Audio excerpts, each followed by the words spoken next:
Hey everyone, Skago here, doing a Misfortune and Taric going against Ezreal and Janna. I think Misfortune and Taric should have the advantage in this lane, as you have a stun, you have a heal, so you have more sustain, you have the armor buff, and in general Misfortune's just a lane bully. She has the ability to get back to lane, her Q does a lot of damage, and she can block some of the sustain off the other team. And when you're blue side, you have the added advantage to do the golems first. And the new way that you tank this by closest person tanks the damage, you can interrupt some of the attacks and take almost no damage if you can learn how to do that. So blue has an advantage that way. My personal opinion, if you can do this, is just to go up and swap your bottom side, your duo lane, to have the golems. I think that is a very advantageous thing to do. But anyhow, a lot of people don't want to volunteer for a 2v1 lane, so it probably won't get done very often. So, as Misfortune, you want to make sure you're getting your farm, but every chance you get to be doing any bit of damage, you have more sustain than the other team, so take advantage of that, do it when you can, and try to follow your Taric if he's making any plays. Try to follow up on what he is doing. So, Misfortune starting Q, and going to be taking W second. W makes farming really easy, but you probably want to start Q if you want to be a big bully. W will just make your last hitting a little easier, but if you know how to farm, you should be able to do it without the W as your first skill, and then it allows you to bully at level 1 a little easier. So even though Taric takes some damage in return, did quite a bit to Janna, and he has better sustain, so he'll live through it. And you'll want to take that second point in Q first. I'm fairly positive that is what this Misfortune will be doing. And that allows you to do a ton of pressure without taking tower hits even when pushed. You can Q off a back minion, you can Q off a front minion, you can Q a person and maybe hit both of them.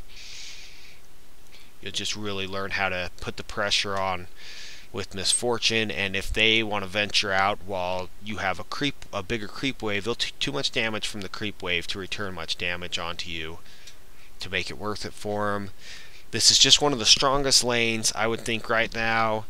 It's harder to do in solo queue than if you have a duo partner that you're used to, but the Urgot Taric lane is really strong because you can latch on and just do a ton of damage because you won't miss corrosive charge. But next to that, this is possibly, for the laning phase part of it, one of the strongest lanes as far as bullying and being aggressive goes. And then Caitlyn, Nunu might be up there. That's just my opinion. Some of the lanes that are working right now that I've seen work at both competitive and solo queue. So basically, you want to be pushing, you want to be following up your Taric. Taric's just able to just bully them, run out there, be aggressive, not really pay for it. You can see how their health bars are dropping. But here in this Misfortune Taric lane, they're staying fairly full while making life as difficult as they can for the opposing lane. You want to play like a lane bully. You do not want to play passive and just farm. You're not trying to just get to level 6. You're trying to get to level 6 ahead of where they get to level 6 at. That's the difference in how you want to play this lane comparatively to how they are playing. If you're Ezreal and Janna in this lane, you're just trying to get to level 6 and out of the laning phase as close to them as possible, so it's okay to be at the tower and just getting what you can out of it. As Misfortune, you're trying to say, how much farther ahead of them can I be? And you don't necessarily want to all in when you're at full with your Misfortune. You want to be poking them down and doing the damage you can while you're ahead. Keeping Janna down makes her have to play behind Ezreal. If Janna can be getting into the bush and setting up her tornadoes and pushing you, then you're going to have a real hard time with an Ezreal. But if you're keeping them on their heels, then Ezreal's not going to be a problem for you. So that is the correct way to play this lane. It's just keeping it pushed and keeping the issues. And then if Taric's out of wards, he's just going to have to play that top brush. Part of why he's up there And something to note if you are on the Ezreal Janna side is if Taric's up there, he didn't have it warded.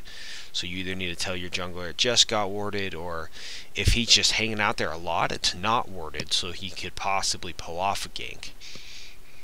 So if he's just being the manual ward, it's very possibly a gankable lane. And if that's the case for you, don't do it too long. Do it, keep the pressure up for a little bit to get that item, but get to the gold you need. You're pushed so you can go buy. So here, the 1 point E, 3 points in Q. Those Qs are just going to be hurting at this point. Just make sure you keep the aggression on. They're going to be going back at buying. Whatever your point is, if you're starting longsword, you're doing Brutalizer Misfortune. Brutalizer Misfortune. She didn't go Brutalizer Misfortune. I thought she would go Brutalizer Misfortune. I was incorrect. Going BF Sword. I guess when you have enough to get that piece of your kit, you always go with that piece. If you are being aggressive enough and hitting them hard enough that you're just able to get the whole BF Sword, just do it. It's just such a big part of every AD carry's kit. The nice part about going longsword is if she did not have enough for the BF Sword outright, you could just finish your Brutalizer and still have been doing really good. And what Taric's doing here is trying to help get the lane pushed out so that they can get it to the tower before Ezreal gets back, making him lose gold and experience to this tower, not just a little bit of CS. But if he's not even in XP range, then they'll get farther ahead in this lane. The more they lose to the tower while they're basing, the better off they are. So at this point into the game, Misfortune's getting up by quite a bit because Ezreal's going to have more difficulty farming than she is. And just keeping the pressure on. Here they face check right into where Taric was, and they're burst. Taric has quite a bit of burst with his combo. If they're going to come up that close to him, he's going to be able to get his W and R from close range, which is just going to do a ton of damage, which is going to lock him down, and they had no escape to avoid Misfortune's full combo. And that was a really easy kill for Misfortune there.